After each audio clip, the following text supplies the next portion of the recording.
Mon nom, c'est Émilie Dubois. Je suis avocate en droit des affaires depuis 14 ans et je travaille pour SBL Avocats et Notaires. On m'a demandé de parler aujourd'hui en quelques mots de l'importance d'être accompagné d'un conseiller juridique dans le cadre d'une transaction, que ce soit en tant qu'acheteur ou en tant que vendeur, ou que ce soit pour un achat-vente d'actions ou d'actifs, parce qu'il y a des enjeux différents dans tous les cas. Souvent, les parties vont s'entendre sur le prix.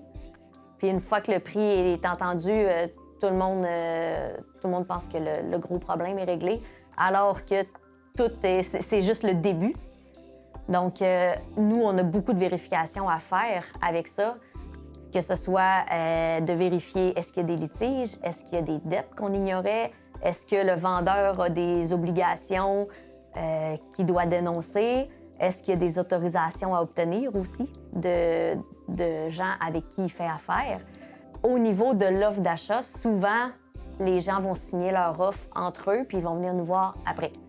Et ça, c'est très contraignant parce que des fois, il y a des choses qu'il aurait fallu prévoir dans l'offre ou des choses qui sont prévues qui ne sont pas nécessairement dans l'intérêt des parties. Donc, l'idéal, c'est vraiment qu'on intervienne au stade de l'offre pour être sûr que quand on arrive à la vente finale, officielle, bien, tout est fait comme il faut puis que tout le monde s'entend sur toutes les clauses. Le rôle d'un conseiller juridique, que ce soit pour protéger l'acheteur ou le vendeur, parce que idéalement, chaque partie va être représentée par un conseiller, ça va être de s'assurer qu'on a anticipé tous les risques et que le contrat est fidèle aux discussions aussi.